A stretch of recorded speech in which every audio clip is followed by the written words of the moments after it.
Samyutta Nikaya, SN. Translated by Bhikkhu Bodhi. Sutta.central.net and suttas.com.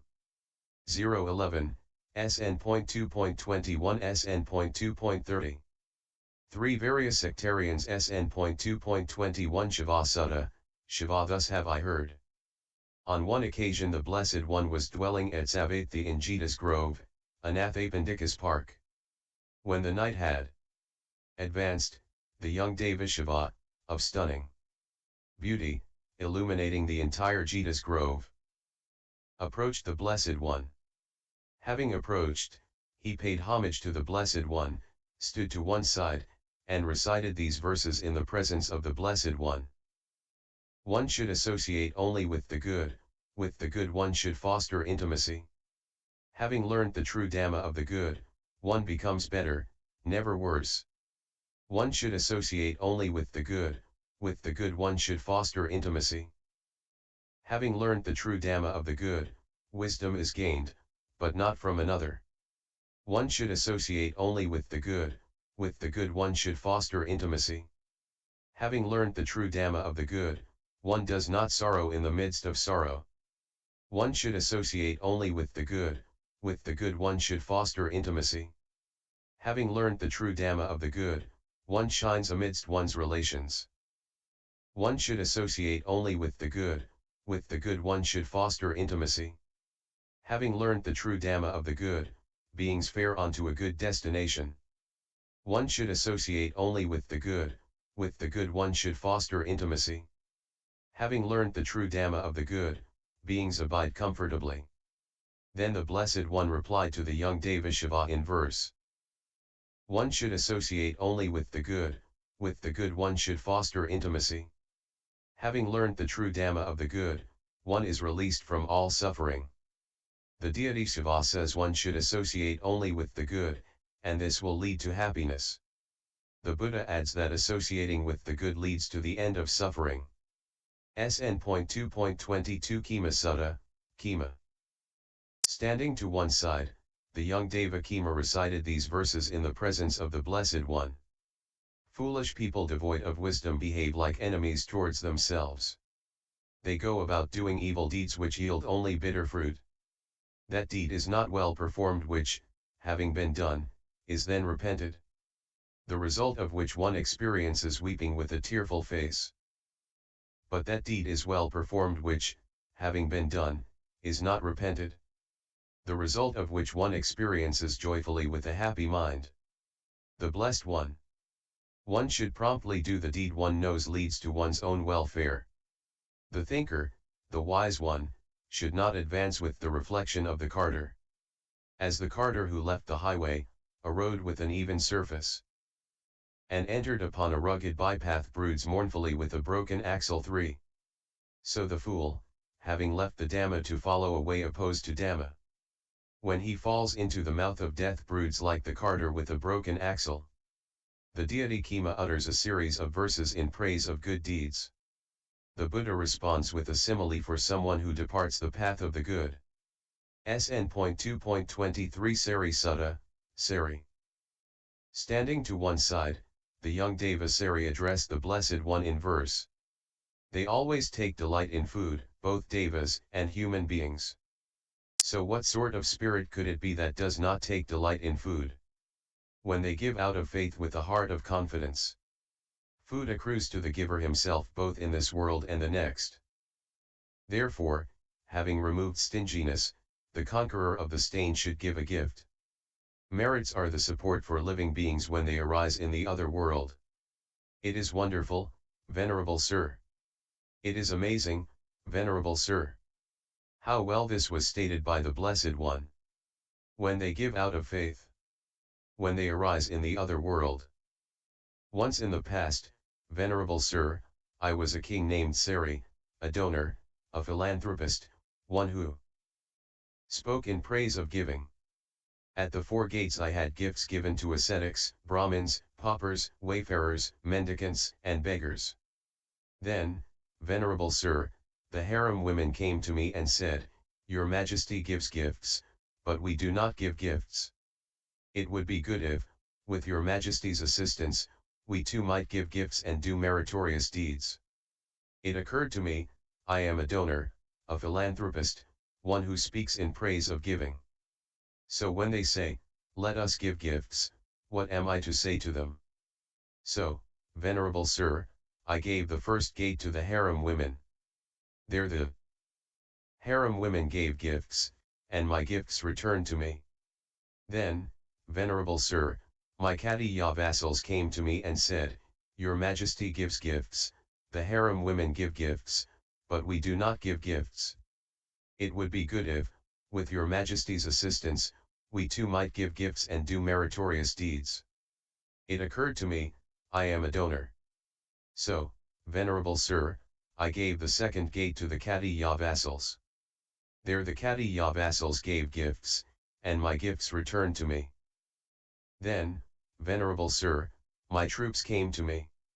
So, venerable sir, I gave the third gate to the troops. There the troops gave gifts, and my gifts returned to me. Then, venerable sir, the Brahmins and householders came to me. So, venerable sir, I gave the fourth gate to the Brahmins and householders. There the Brahmins and householders gave gifts, and my gifts returned to me. Then, venerable sir, my men came to me and said, Now your Majesty is not giving gifts anywhere. When this was said, one told those men, Well then, I say, send half of the revenue generated in the outlying provinces from there to the palace. There itself give half as gifts to ascetics, Brahmins, paupers, wayfarers, mendicants, and beggars. I did not reach any limit, venerable sir, to the meritorious deeds that one did for such a long time, to the wholesome deeds that I did for such a long time, such that I could say, there is just so much merit, or there is just so much result of merit, or for just so long am I to dwell in heaven. It is wonderful, venerable sir. It is amazing, venerable sir. How well this was stated by the Blessed One. When they give out of faith with a heart of confidence, food accrues to the giver himself both in this world and the next. Therefore, having removed stinginess, the conqueror of the stain should give a gift. Deeds of merit are the support for living beings when they arise in the other world. The deity Sari speaks of how everyone loves food, to which the Buddha responds with verses in praise of giving. Sari speaks of his own generosity in a past life. SN.2.24 Gidakara Sutta, Gidakara. Standing to one side, the young Deva Gidakara recited this verse in the presence of the Blessed One. 7 bhikkhus reborn in Aviha have been fully liberated, both now inwardly developed, bearers of their final bodies. The deity Gidakara speaks of the 7 mendicants reborn in the Aviha realm. The sutta is similar to SN.1.50. SN.2.25 Yantu Sutta, Yantu. Thus have I heard. On one occasion a number of bhikkhus were dwelling among the Kosalans in a little forest hut on a slope of the Himalayas, restless, puffed up, personally vain, rough-tongued, rambling in their talk, muddle-minded, without clear comprehension, unconcentrated, scatterbrained, loose in their sense faculties. Then, on the Apposatha day of the 15th, the young Deva Yantu approached those bhikkhus and addressed them in verses. In the past the bhikkhus lived happily, the disciples of Gautama. Without wishes they sought their alms, without wishes they used their lodgings. Having known the world's impermanence, they made an end to suffering. But now like headmen in a village they make themselves hard to maintain. They eat and then lie down, infatuated in others' homes. Having reverently saluted the Sangha, I here speak only about some. They are rejected, without protector, become just like the dead. My statement is made with reference to those who dwell in negligence. As for those who dwell in diligence, to them I humbly pay homage. Some monks in Kosala fell into negligence, and were admonished by the deity Yantu. SN.2.26 Rohitassa Sutta, Rohitassa. At Savatthi. Standing to one side, the young Deva Rohitassa said to the Blessed One, Is it possible, venerable sir, by traveling to know or to see or to reach the end of the world. Where one is not born, does not age, does not die, does not pass away, and is not reborn. As to that end of the world, friend, where one is not born, does not age, does not die, does not pass away, and is not reborn, I say that it cannot be known, seen, or reached by traveling. It is wonderful, venerable sir. It is amazing, venerable sir. How well this was stated by the Blessed One. As to that end of the world, friend, I say that it cannot be known, seen, or reached by traveling. Once in the past, venerable sir, I was a seer named Rohitassa, son of Bhoja, possessed of spiritual power, able to travel through the sky. My speed was such, venerable sir, that I could move just as swiftly as a firm-bowed archer trained, skillful, practiced, experienced could easily shoot past the shadow of a palmyra tree with a light arrow. My stride was such, venerable sir, that it seemed to reach from the Eastern Ocean to the Western Ocean. Then, venerable sir, the wish arose in me, I will reach the end of the world by traveling. Possessing such speed and such a stride, and having a lifespan of 100 years, living for 100 years, I traveled for 100 years, without pausing except to eat, drink, take meals and snacks, to defecate and urinate, to sleep and dispel fatigue, yet I died along the way without having reached the end of the world. It is wonderful, venerable sir.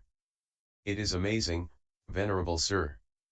How well this was stated by the Blessed One, as to that end of the world, friend, where one is not born, does not age, does not die, does not pass away, and is not reborn. I say that it cannot be known, seen, or reached by traveling. However, friend, I say that without having reached the end of the world there is no making an end to suffering. It is, friend, in just this fathom-high carcass endowed with perception and mind that I make known the world, the origin of the world, the cessation of the world, and the way leading to the cessation of the world. The world's end can never be reached by means of traveling through the world, yet without reaching the world's end there is no release from suffering. Therefore, truly, the world knower, the wise one, gone to the world's end, fulfiller of the holy life, having known the world's end, at peace, longs not for this world or another. Rohitassa asks the Buddha if it is possible to reach the end of the world by traveling. The Buddha says no, and Rohitassa tells of how in a past life as a seer he had tried to accomplish this very feat and failed. The Buddha says the end of the world is found in this body. SN.2.27 Nanda Sutta, Nanda. Standing to one side, the young Deva Nanda recited this verse in the presence of the Blessed One. Time flies by, the nights swiftly pass, the stages of life successively desert us. Seeing clearly this danger in death, one should do deeds of merit that bring happiness. Time flies by, the nights swiftly pass, the stages of life successively desert us. Seeing clearly this danger in death, a seeker of peace should drop the world's bait. Nanda speaks of the transience of life, saying one should do good to be reborn in a happy future life. The Buddha replies that one should let go attachment. SN.2.28 Nandavisala Sutta, Nandavisala. Standing to one side, the young Deva Nandavisala addressed the Blessed One in verse. Having 4 wheels and 9 doors, filled up and bound with greed. Born from a bog, 0 great hero. How does one escape from it? Having cut the thong and the strap, having cut off evil desire and greed. Having drawn out craving with its root, thus one escapes from it. The god Nandavisala gives an elaborate metaphor for the body, and asks how to escape from it. SN.2.29 Susima Sutta, Susima. At Savatthi. Then the Venerable Ananda approached the Blessed One, paid homage to him, and sat down to one side. The Blessed One then said to him, "Do you too, Ananda, approve of Sariputta?" Indeed, Venerable Sir, who would not approve of the Venerable Sariputta, unless he were foolish, full of hatred, deluded, or mentally deranged. The Venerable Sariputta, Venerable Sir, is wise, one of great wisdom, of wide wisdom, of joyous wisdom, of swift wisdom, of sharp wisdom, of penetrative wisdom. The Venerable Sariputta, Venerable Sir, has few wishes, he is content, secluded, aloof, energetic. The Venerable Sariputta, Venerable Sir, is one who gives advice, one who accepts advice. A reprover, one who censures evil. Indeed, Venerable Sir, who would not approve of the Venerable Sariputta, unless he were foolish, full of hatred, deluded, or mentally deranged. So it is, Ananda, so it is. Indeed, Ananda, who would not approve of Sariputta, unless he were foolish, full of hatred, deluded, or mentally deranged. Sariputta, Ananda, is wise, as above. Unless he were mentally deranged. Then, while this praise of the Venerable Sariputta was being spoken, the young Deva Susima, accompanied by a great assembly of young Devas, approached the Blessed One. Having approached, he paid homage to the Blessed One, stood to one side, and said to him, "So it is, Blessed One. So it is, Fortunate One." Indeed, Venerable Sir, who would not approve of the Venerable Sariputta? All as above, unless he were mentally deranged. In my case too, Venerable Sir, no matter what assembly of young Devas I have approached, I have often heard this same report: the Venerable Sariputta is wise, one who censures evil. Indeed, who would not approve of the Venerable Sariputta, unless he were foolish, full of hatred, deluded, or mentally deranged? Then, while this praise of the Venerable Sariputta was being spoken, the young Devas in Susima's assembly, elated, gladdened, full of rapture and joy, displayed diverse lustrous colors, just as a beryl gem, beautiful, of fine quality, eight-faceted, of excellent workmanship, when placed on a brocade cloth, shines and beams and radiates, so too the young Devas in Susima's assembly displayed diverse lustrous colors. And just as an ornament of finest gold, very skillfully burnished in a furnace by an adroit goldsmith, when placed on a brocade cloth, shines and beams and radiates, so too the young Devas in Susima's assembly displayed diverse lustrous colors. And just as, when the night is fading, the morning star shines and beams and radiates, so too the young Devas in Susima's assembly displayed diverse lustrous colors. And just as in the autumn, when the sky is clear and cloudless, the sun, ascending in the sky, dispels all darkness from space as it shines and beams and radiates, so too the young Devas in Susima's assembly, elated, gladdened, full of rapture and joy, displayed diverse lustrous colors. Then, with reference to the Venerable Sariputta, the young Deva Susima recited this verse in the presence of the Blessed One. He is widely known to be a wise man, Sariputta, who is free of anger, of few wishes, gentle, tamed, the seer adorned by the teacher's praise. Then the Blessed One, with reference to the Venerable Sariputta, replied to the young Deva Susima in verse: he is widely known to be a wise man, Sariputta, who is free of anger, of few wishes, gentle, tamed, developed, well tamed, he awaits the time. The Buddha asks Ananda if he likes Sariputta, and when he replies that he does, the god Susima and his assembly appear, rejoicing in Sariputta's praises, and radiating in lustrous colors. SN.2.30 Nanatithya Sutta, various sectarians. Thus have I heard. On one occasion the Blessed One was dwelling at Rajagaha in the bamboo grove, the squirrel sanctuary. When the night had advanced, a number of young Devas, disciples of various sectarian teachers Asama and Sahalai and Ninka and Akotaka and Vetambari and Manavagamiya, of stunning beauty, illuminating the entire bamboo grove, approached the Blessed One. Having approached, they paid homage to the Blessed One and stood to one side. Then, standing to one side, the young Deva Asama spoke this verse referring to Paranakasapa in the presence of the Blessed One.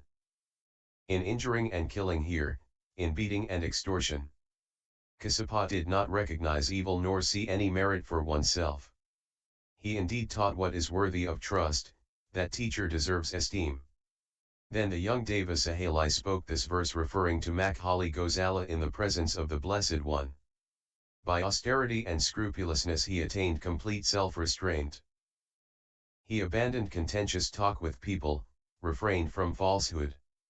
A speaker of truth. Surely such a one does no evil. Then the young Deva Ninka spoke this verse referring to Niganthanatapata in the presence of the Blessed One. A scrupulous discerning bhikkhu, well restrained by the four controls. Explaining what is seen and heard, surely, he could not be a sinner. Then the young Deva Ekotaka spoke this verse referring to various sectarian teachers in the presence of the Blessed One, Pakudakakati Yana and the Nigantha, along with Makhali and Purana. Teachers of companies, attained to ascetic stature, they were surely not far from superior men. Then the young Deva Vatambari replied to the young Deva Ekotaka in verse. Even by howling along the wretched jackal remains a vile beast, never the lion's peer. So though he be the teacher of a group, the naked ascetic, speaker of falsehood, arousing suspicion by his conduct, bears no resemblance to superior men. Then Mara the evil one took possession of the young Deva Vatambari and recited this verse in the presence of the Blessed One. Those engaged in austerity and scrupulousness, those protecting their solitude, and those who have settled on form, delighting in the world of devas. Indeed, these mortals instruct rightly in regard to the other world. Then the Blessed One, having understood, this is Mara the evil one, replied to Mara the evil one in verse, whatever forms exist here or beyond, and those of luminous beauty in the sky. All these, indeed, you praise, Namusai, like bait thrown out for catching fish. Then, in the Blessed One's presence, the young Deva Manavagamiya recited these verses referring to the Blessed One. Vipula is called the best of mountains among the hills of Rajagaha. Sita, the best of snow-clad mountains, the sun, the best of travelers in the sky. The ocean is the best body of water, the moon, the best of nocturnal lights. But in this world together with its devas the Buddha is declared supreme. A series of deities who had formerly been ascetics in the non-Buddhist sects came to the Buddha, speaking verses in praise, or occasional criticism, of their former teachers. End SN.2.21